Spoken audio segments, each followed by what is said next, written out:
Welcome everyone to another episode of What's Working in E-commerce. I'm your host, Egan Heath from Caravan Digital. We're a digital marketing agency for e-commerce brands. Today we're talking about email marketing, both automation and newsletters. I have Kyle Stout with me.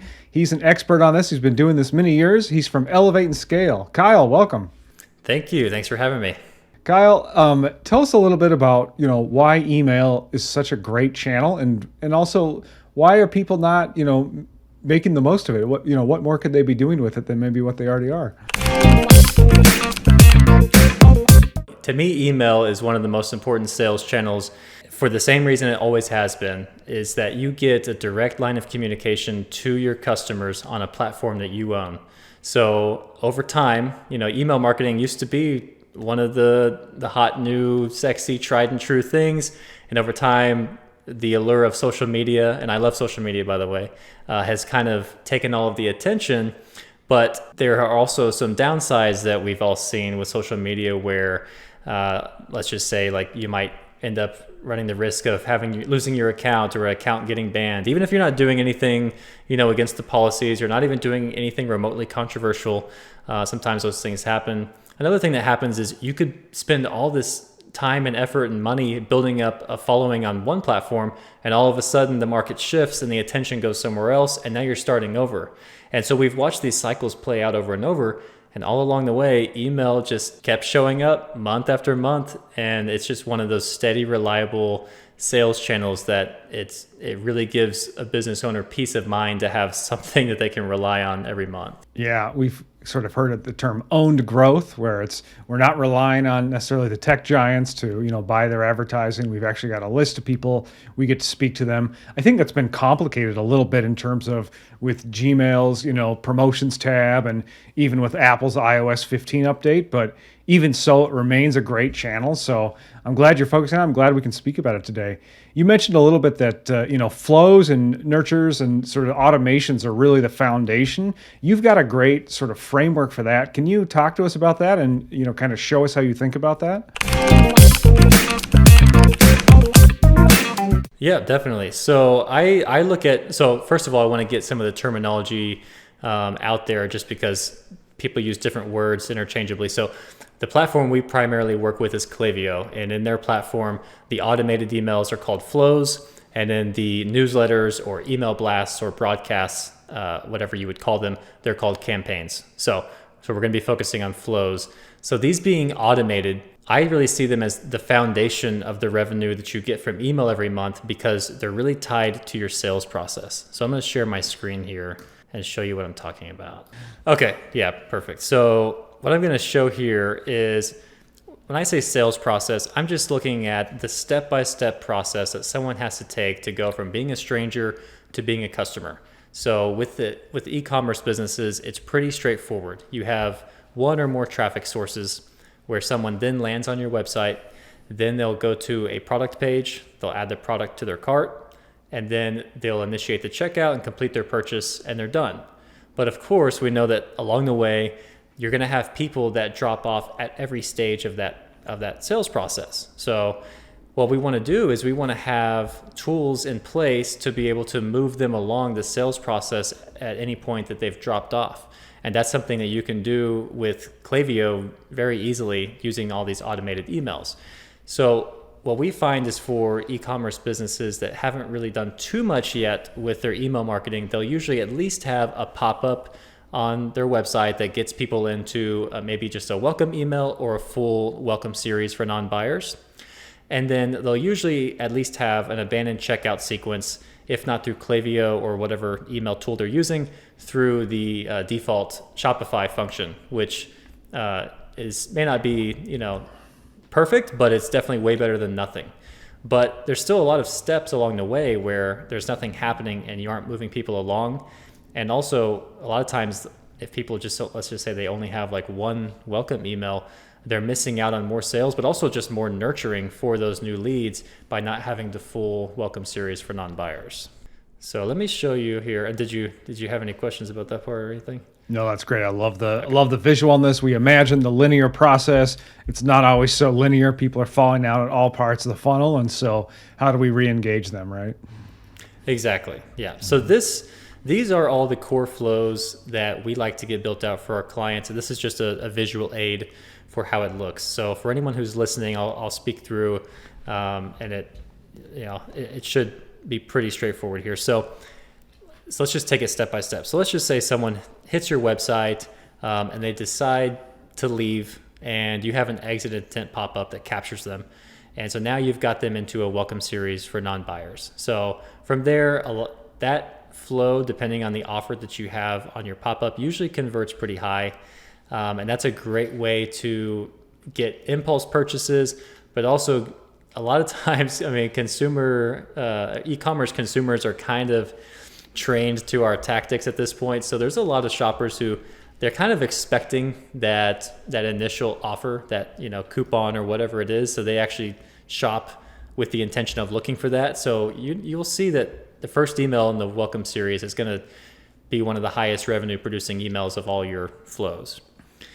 And then one thing I also want to mention here, some of these flows that I bring up are only going to be triggered if someone is already on your list. So someone can opt in to get into the welcome series, and someone can opt in to get into your abandoned checkout because they've initiated the checkout process, so they've already given you their email address. If someone hasn't opted in, then they're not going to be able to get some of these other flows that I'm mentioning, which, again, that's totally fine because you're going to be able to drive repeat purchases, or you're going to be able to drive purchases from people who sign up as a lead and haven't made a purchase yet. But I just want to make that point clear, so because people might be wondering with the next flow I'm talking about, well, how would you be able to email them if they haven't signed up for anything yet? So that's just one important thing to note. So picking back up on the sales process, let's just say, okay, they've made it past, they hit your website, but then for some reason they don't, this is again assuming they've already opted in, they don't even check out, they don't even go to check out a product page. They're not even looking at a product. At that point, you can send them a site abandonment flow. So that's an email or one or two emails it's basically like, okay, we know this is usually going to fire for someone who maybe is a past customer or someone who's engaged with your site or your emails in the past, haven't really been to your site in a while. All of a sudden they come back, but then they leave really quickly. And the question is, okay, what made them come back to the website but not even look at a product? There's something going on. So maybe it was like they were thinking about you, they wanted to get something, and then the kid came and interrupted them, and then you know how that goes. So there's a million reasons why someone could leave, and really it's more about, this one is like you want to be fun and use curiosity and just try to get them back. It's just about like, hey, we noticed you were here, and try to get them back. Then at the next step, and by the way, feel free to jump in and interrupt me anytime, because I can run through this. Yeah. Well, it's important to remember what it's like to be a buyer too, and just what are we doing when we're using our smartphones? Like, we are all over the place. We're on the subway. We're at a friend's house. We're just like passing a few minutes while we're waiting for something. And so it's very normal that if someone's on mobile, they get distracted and just leave for whatever reason. So yeah, I think that's smart. Yeah, exactly. And that's really what I try to think about with every email that we send. I always try to think like, why are we, what's the reason? Why are we showing up in their inbox? And people often don't think beyond just offering a discount or having some kind of promotional email, but really there's a million reasons you can show up. You just, if you're thinking from their perspective, like you said, there's a million reasons. You just got to give it a little thought and have some creativity. Okay, so next step in the sales process. So let's just say they made it past that. Now they've gone and they've looked at a product. They're on a product page. They started reading about the product and they spent a little time there, but then they don't add the product to their cart. Well, at this point, kind of like before, we don't even know what's going on. We know that there's some level of interest. They've showed up to the site, but now we know about a specific product they're interested in. But for whatever reason, they didn't even add it to their cart. So again, it's just like we talked about. It could be that they just decided, no, I don't want to buy it. Or it could be just one of a million different distractions that came up that just interrupted them, and they had every intention of coming back. So the browse abandonment email shows up usually like 30 minutes to 2 hours later, and it's basically like, hey, we noticed you were checking this out, and what I like to do with this one is first just the first one is just conversational and kind of remind them of the thing, show the product that they were looking at, And then if you want to, you can have a follow-up email to that surprises them with a discount. Depending on how your brand feels about discounting and all of that. I don't like to go straight for the discount in the first one, just because a lot of people will buy without the discount if you just give them a compelling reason to come back and buy. Because again, like a lot of those people, they were interested, something else just came up. And then the surprise discount in the follow-up email just becomes a way to just increase those conversions from those people. So then at the next stage of the sales process, this is where someone has added a product to their cart, but they haven't initiated the checkout yet. So this is where you have an abandoned cart flow. And people use the terms abandoned cart and abandoned checkout interchangeably, but they are different. So abandoned cart is when someone has something in their cart and they've abandoned it. They haven't even started checkout yet. Abandoned checkout is what is the one that people usually refer to when they say abandoned cart. That means that someone has initiated the checkout process, so they've already given you their name and email address. And then once they get to the checkout page, then they left and they didn't complete their purchase. So the thinking here is pretty similar with both of these. A lot of times businesses will have abandoned checkout, but they don't have abandoned cart in place. And just getting that flow in place, again, is just going to give an additional boost in revenue, because there's a lot of people who that's kind of their style of shopping is they like to window shop before they purchase. So they add things to cart and they have things in carts with multiple brands right now just sitting there because that's just how they shop. And so you think about it, you're always kind of competing against these other brands in their inbox. And because a lot of brands don't leverage this particular flow, you just showing up and reminding them about them is oftentimes just the nudge they needed to get them to come back and complete that purchase. Mm-hmm. One thing interesting I had happen was I was testing this with a client site or something, and I went to Google, and in Chrome, as you're about to access and do a Google search, there's your carts, and it had a list of different websites where I had something in my cart, and I thought that was pretty interesting. Oh wow, yeah, I haven't seen that. Yeah, I'll send you a screenshot if I can find one. Yeah. One thing I'm curious about here, Kyle, is I don't know if I understand the bottom of this. So start checkout, abandoned cart, purchase, and if the answer is no, it sends them to post-purchase flows and campaigns. Is that right? Okay, yeah. So the terminology here is I had just recently changed this because we call our post-purchase flow something different. We call it thank you plus review request or thank you plus UGC request. Sure. So what I meant by this was that if they're already opted in to reach this point. And so at this point, if they don't complete the purchase from this particular flow, they're going to leave this flow. And then from that point on, they will, be receiving campaigns that we're sending out, but they also will have the opportunity to get into other flows. So that could actually be pre or post purchase flows right there. I see. Yeah. Are you using smart sending? So if someone's in a flow, they're not receiving other emails? So that's a great question, because we approach this differently depending on the account. So smart sending is just where, and you can change the rules in Klaviyo for the time frame that you prefer, but it just basically means that if this person has already received an email from you in the last 16 hours, they're not going to receive this particular email that you turn that setting on. So I usually like to have smart sending off for the big revenue driving flows. So like the welcome series, abandoned checkout, browse abandonment, because those are so tied to the sales process where someone is actively shopping in the sales process. I don't really want to distract them with some other campaign or some other email that may not be, it may be more nurturing in nature, or again, it could just be a distraction. This one's going to be personalized to that exact product they were looking at, and it's easier to get the sale from them. So I usually will have it off for these core flows.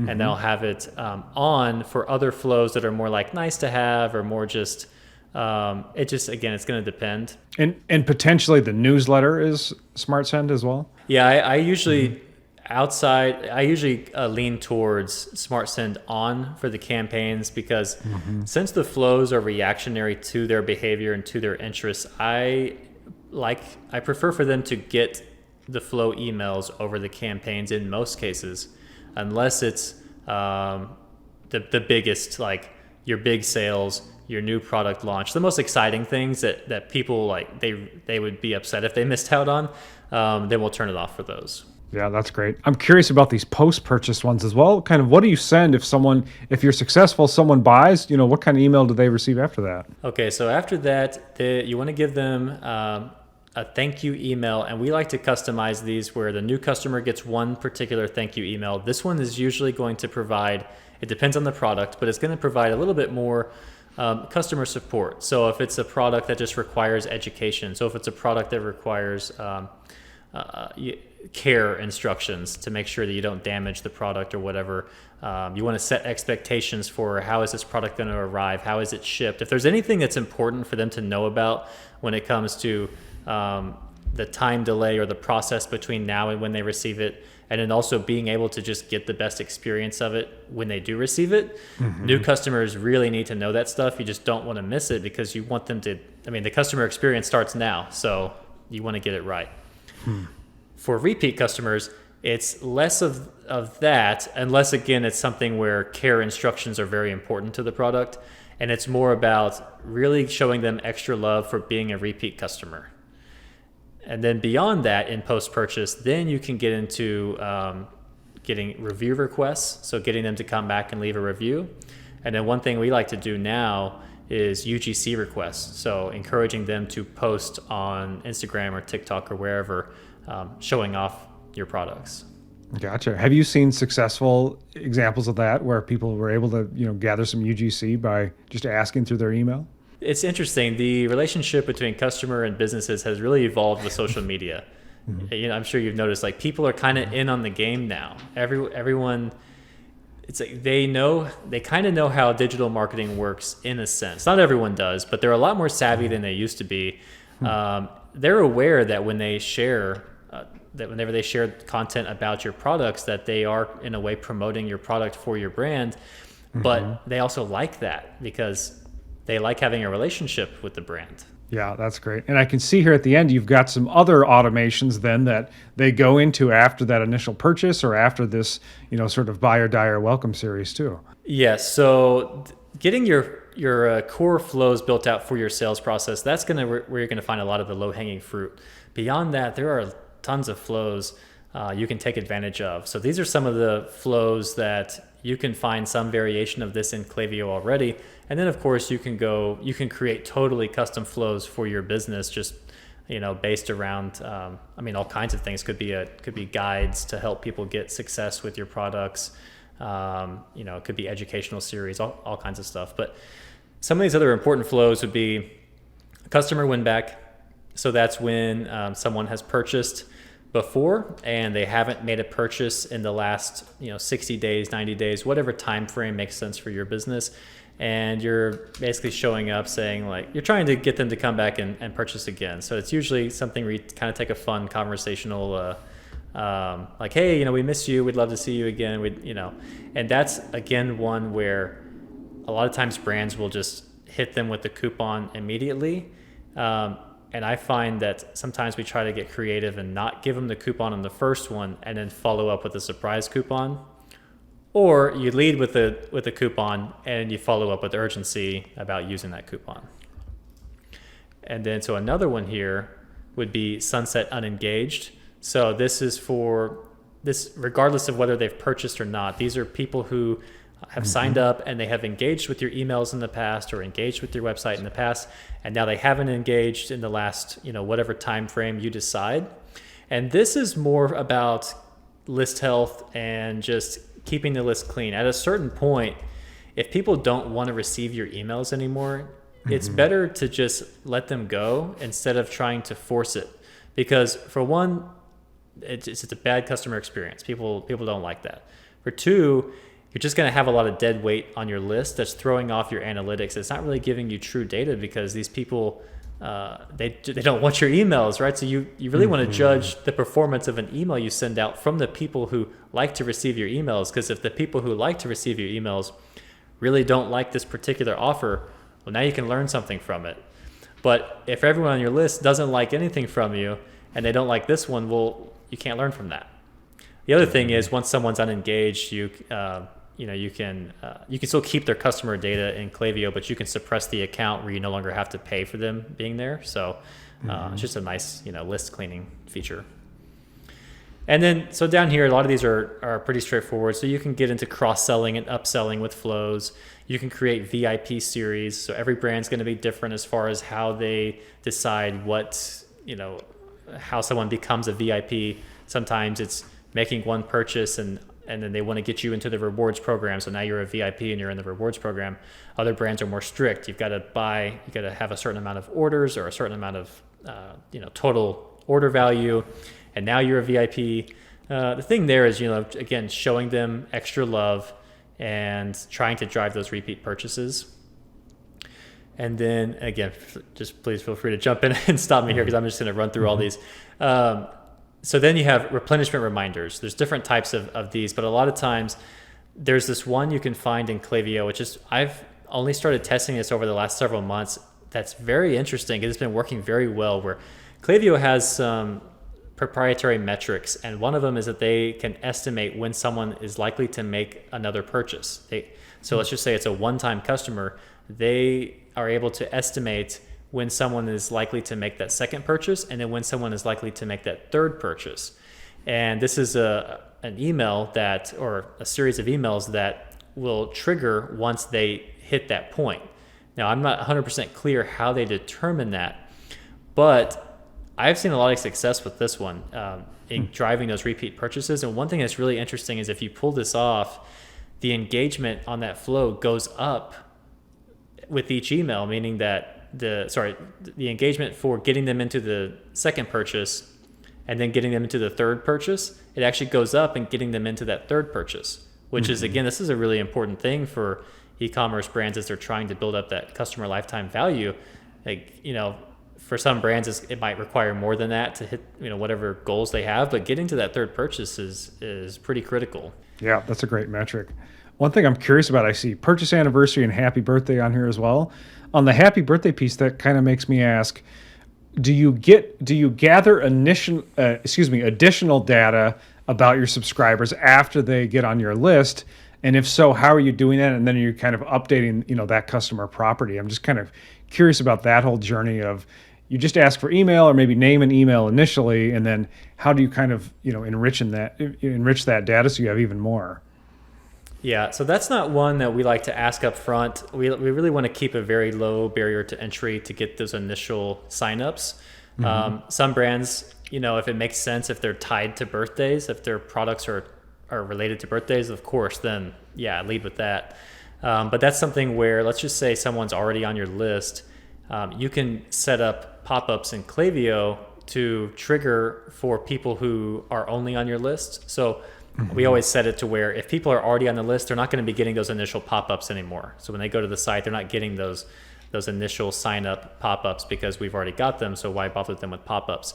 That's where, and you don't have to use a pop-up for this. You can use other forms, but that's where you can start to get other data from them that's useful to just help give them a better customer experience.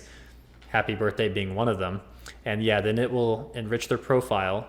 And there's different ways you can do this. So you can have a flow set up to just send them something on their actual birthday, or you can do a countdown to their birthday where it's leading up to their birthday. You start like 2 weeks in advance. It's like, hey, your birthday's, we noticed your birthday's coming up, and you give them something special. And one thing I like to do is tell people, like, give a hint or make a joke that, you could forward this to someone who would be interested in shopping for you.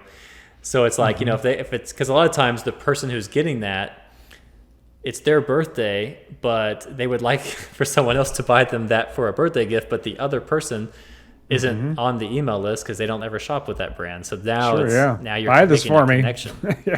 Yeah, exactly. It's like, it's a funny conversation starter. Yeah, I get these from my wife all the time, so I understand. Okay. There you go. One thing that strikes me also, talking about the second and then the third purchase and how important that is for customer lifetime value, is what you're showing us here, this whole journey. This could maybe just even apply to the first time they get on the list and purchase. of you could set it up in Klaviyo so that the abandoned cart and everything else like that, abandoned browse and so on, is different if they've already bought from you. Of make the automation smart so that you're kind of evolving your relationship with the customer depending on how many times they bought from you, how much they've spent. Yeah, that's exactly right. And you can also customize them by product. So let's just say there's a couple of scenarios where this would make sense. If you're just kind of starting out and you've only got one or two products, then it's worth a little bit of extra effort to really personalize all of those flows about the product. So it's like when you hit them with the browse abandonment or abandoned checkout, you also include really good marketing and sales details about that product alongside just showing them the product and using the other normal like urgency type of copy you would use. And then also for businesses where maybe they have a bunch of products they're doing really well, but you oftentimes have hero products that are driving significant portions of your revenue, or these are just the products, these are like the gateway drug products that everyone who shops with us buys this first and then they get to the other stuff. Mm-hmm. Again, those are products that it's extra work, yeah, but they deserve, it's often worthwhile to put in that extra effort to have the flows customized specifically for them. Yeah, that's great. What are some of the things, Kyle, that you touch or you sort of customize when you hop into Klaviyo? Obviously the branding and things like that, but are there other things that you change from what they have from the out of the box settings, whether it's the design or the setup or kind of the logic of it? Oh yeah, from the initial email flows, or really any of the templates. Yeah, we never use their templates. So we like to have custom designs for every email. So and we also take a copy first approach to how we design emails. So one thing that I've never really liked about the email service providers is that they'll have these nice templates, but they only end up looking nice if the copy you're writing fits exactly into the spots that they have, and it's the exact same length and all that. And then the more you try to tweak them and customize that, their template within the builder, it oftentimes just doesn't come out the way you wanted it, and it's very frustrating. So what we do is, for us, it's really all about the message. That's, to us, is the most important, and then we design around the message. So we'll have our copywriter write up the copy first, and then the graphic designer will build that out as a design mock-up before it goes into Klaviyo, and then once that's approved, we'll build it out as an email template in Klaviyo. So that's from the design emails perspective, that's one thing. Then from the setup as far as the flows, so I would say, like, if you're just getting started, this isn't your area of expertise, the Klaviyo flows are pretty good out of the box. You'll be fine. It's not, yes, you can squeeze a lot more performance out of it by tweaking some things, but don't freak out and think you have to do all this crazy stuff up front. But we definitely do like to change up. We like to test certain things. Like, so for example, with abandoned checkout, abandoned cart, browse abandonment specifically, and actually even site abandonment, because they're all abandonment, we like to test up front at the beginning of that flow the time delay in which, how long they wait before they get that first email. And these could be anywhere from like 30 minutes to 4 hours, depending on the flow. And what we've found is that those tend to be pretty definitive. If you run those tests for a month or two, it pretty much always, like, once you find a winner, it doesn't really change. So it's something, in this particular case, it's something that we usually only test once. And we might change those times a couple of times, but what I mean is it's not ongoing for like 6 months. And then we'll just eliminate the losing path, and we'll keep the winning path. So that right there, besides even testing at the email level, just that alone can make a pretty big difference in the performance of a flow. Yeah, that's great. So it sounds like the timing, I imagine you're doing subject lines and the content of the emails as well. Is that right? Yeah, so we create an A/B test on every email and every flow, have them running at all times. And that's something where, again, it sounds like a huge endeavor. It's really not. It's as simple as literally just coming up with one extra subject line whenever you build up. You're already doing all the work to build these flows out. So it's one extra subject line for every email. And then what we do is we'll create an Excel spreadsheet where we've got everything. We just have it like literally line by line, welcome series, email 1, welcome series, email 2.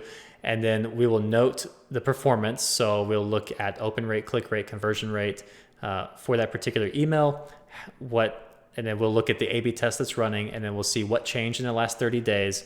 Okay, version B is winning. We'll make a note that version B was the winner. This was the performance. This is the new subject line we're adding. So just having those notes each month, you look back and you can see what you've already tested because you're going to forget. And you can literally do this, dedicate an hour or two a month, and you're going to get over time a huge lift in performance in your flows by doing that.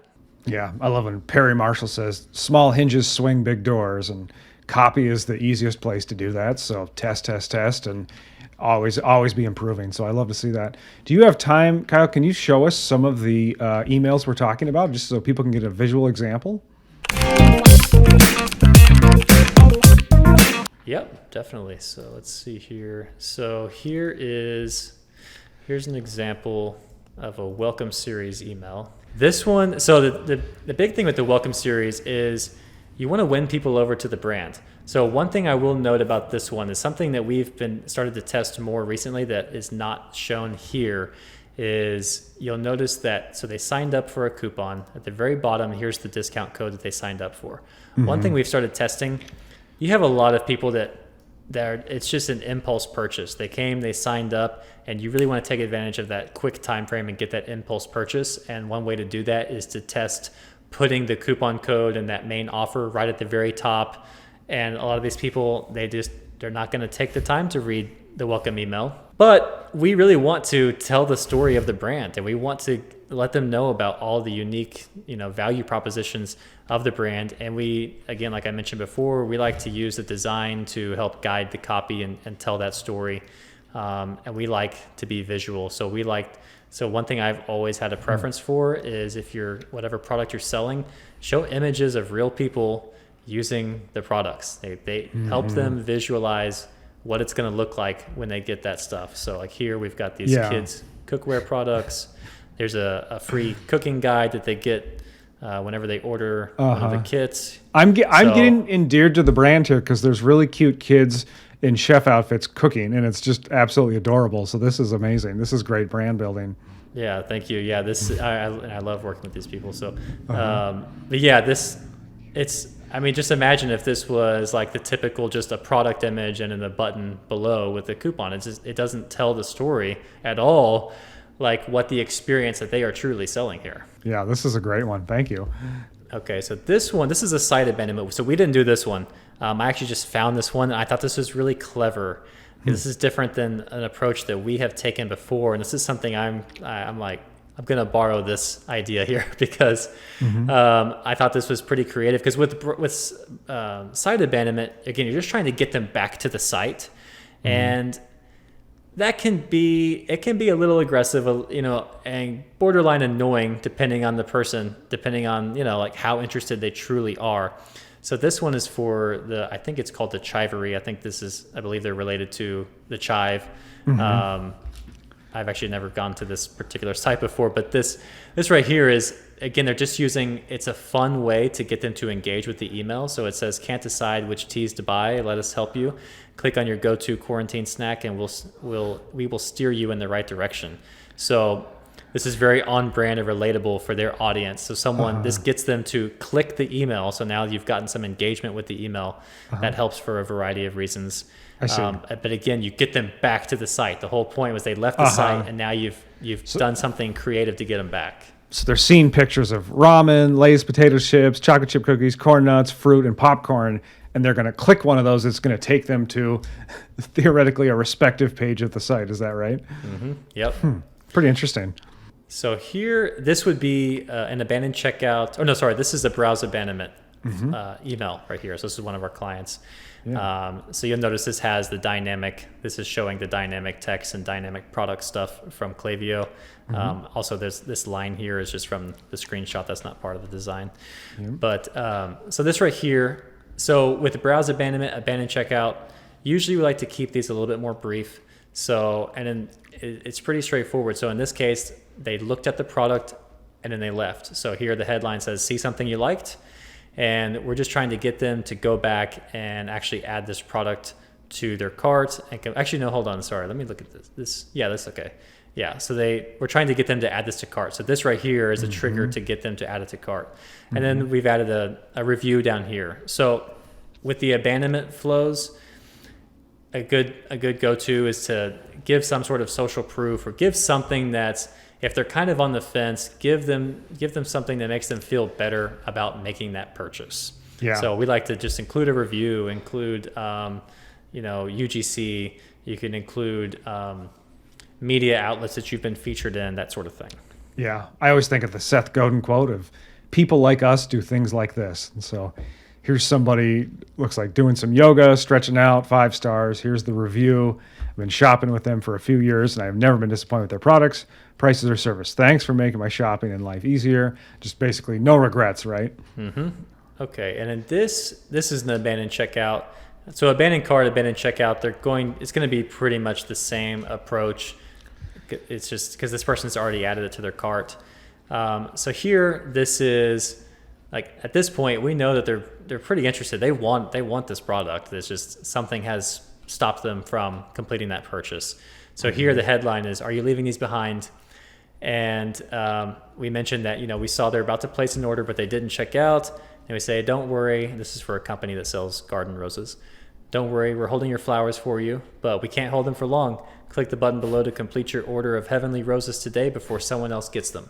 So that's the type of thing I talk about, where when I say that if you can give people a reason to buy without giving them a discount, a lot of people will actually just buy on that. And then if they don't buy from that, you can follow up with a surprise, discounted email. And though that's a lot easier to get the sale, but for businesses, it's going to make more sense if you can get sales without discounting. That's obviously preferable.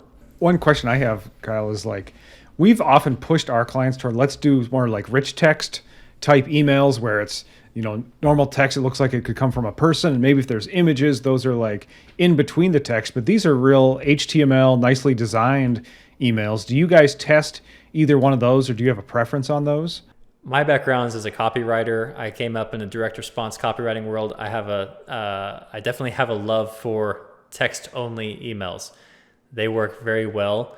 I will say that as much as I want them to win all the time, lately with e-commerce brands specifically, the more designed emails have just been doing better.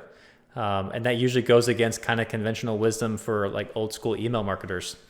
But I will say that we definitely like to mix those in. So I love to do emails that's like a heartfelt letter, or just a personal letter from the founder or from a personality on the team. And I like to keep those text only, because it just feels like that person just sat down at their computer and decided to write an email to you. And that does seem to resonate really well. So yeah, we definitely mix them in. Yeah, that makes sense. This is great. Any last ones you want to show us here, Kyle? These are beautiful. Let's see. We've got one more. This is one we did for the same company. So this is part of a post-purchase flow. So this is using the Okendo review app on Shopify. So that's synced up with this. So this dynamic box is not. It actually is in Klaviyo, but it's an Okendo box. So this one's pretty cool because you can request a review from people, but it's interactive. So they can click the star rating for the products they purchased on the email, and it will take them to the review page or the review section of that particular product page and start the review process of what they clicked. So, because with getting reviews, getting people to do anything, the fewer steps you give them, the easier it is to get them to actually do it. So that's one reason why I really like that. But this one, we also mention, this is kind of a double whammy. So we're asking for the review, but we also mention we want them to leave a photo with the review. So we kind of use this like Instagram style image right here, which is very familiar to people, to encourage them to leave a photo or a video with the review. Yeah, I've never thought of this before, but there's some amount of time it takes to ship things. Do you just set the delay on this so you think it's about right of their product arrived and now we send them this? How do you handle the timing on a review request? Definitely. So with reviews, I'm a little more picky about reviews because, so for one thing, yes, we look at how long does it take for someone to receive the product on average. So that's the first consideration. The second consideration is how long do they need to have the product before they've decided how they feel about it? Sure. A lot of times, people, the first impression, you might get, like a great first impression, but it's not really a good review because they're like, basically the review is something like, yeah, everything was great. Shipping was fast. I got my product. It's in great condition.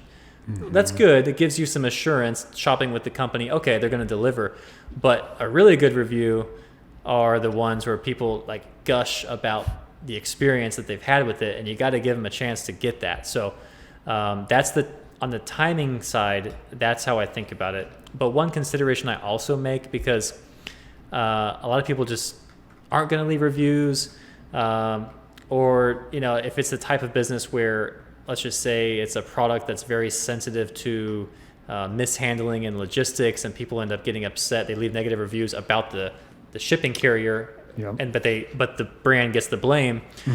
In those cases, we're a little more particular, and we'll have it set up to where, like, for example, only repeat customers are getting a request to go review, because we know, okay, if they've bought twice, they're happy with the company, they've had more experience with the products, they're going to be able to give a more thoughtful review.